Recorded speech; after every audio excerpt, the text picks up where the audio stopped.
આપણે ધોરણ 6 વિષય વિજ્ઞાનની અંદર એકમ 2 વસ્તુઓના જૂથ બનાવવા.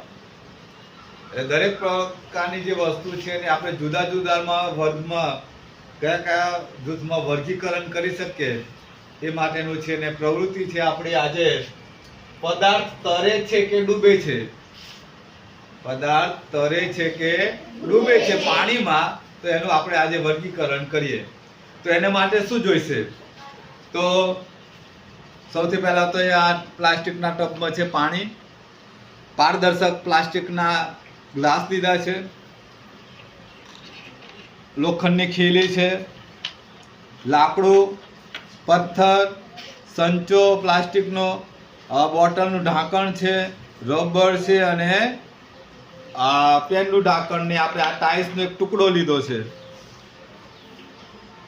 ગ્લાસની અંદર આપણે થોડું થોડું પાણી લઈએ.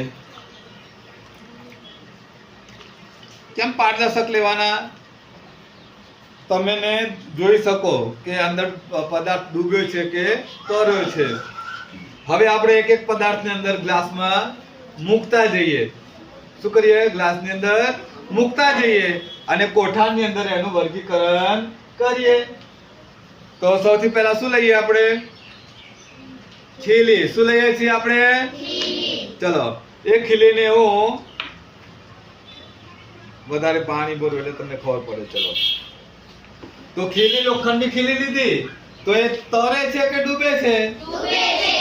તો એ લખશું હા. શું લખશું? ડૂબે છે. હવે શું લીધું મેં? લાકડાનો ટુકડો છે, તો લાકડાના ટુકડાને આ ગ્લાસમાં નાખું. તરે છે. હા, તરે છે. હવે શું લીધું મેં? Rubber, eraser. કોણ કેતું તરે? જો આવું શું થયું? ડૂબી ગયું. તો ક્યાં લખશો? હા, સંચો. શું થશે? તરશે. ચલો જોઈએ. Let's go. ડૂબી ગયો. ચમક્યો. મેં ડૂબ્યો. એની અંદર પેલી લોખંડની બ્લેડ આવે ને, લોખંડની બ્લેડ હોય ને, લોખંડના લીધે આ બ્લેડ હોય લોખંડ, એના લીધે ડૂબી ગયો. હવે બીજું ટેસ્ટ કરીએ આપણે છે બોટલનું ઢાંકણ. હા, ઢાંકણ જો તરે છે. બીજું ઢાંકણ લઈએ. કયું છે? પેન્સિલ. આ પેનનું ઢાંકણ. તો એ શું થયું? તરે છે. તો સંચો અહીંયા ખરેખર હા. હવે લાકડું ડૂબે કે તરે? તો તરે. પથ્થર. ચલો, એ કોનો વારો આવ્યો? પથ્થર. જોઈ છે પથ્થર છે ને. ચલો, હું આ માં નાખ્યો. ડૂબે છે. પથ્થર શું થાય? ડૂબે છે. હા. અને બોટલનું ઢાંકણ જોયું? તો એ તરે છે.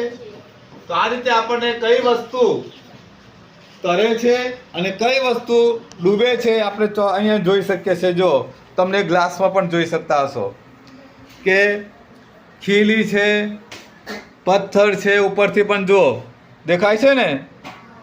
આ સંચો અંદર ડૂબ્યો છે એની કારણ કે અંદર બ્લેડ છે એટલે લોખંડની.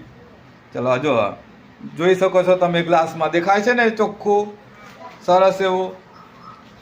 તો આ રીતે આપણે કેટલીક પદાર્થ પાણીમાં ડૂબતા હોય ને કેટલાક પાણીમાં તરતા હોય એનું વર્ગીકરણ આપણે કરી શકીએ છીએ.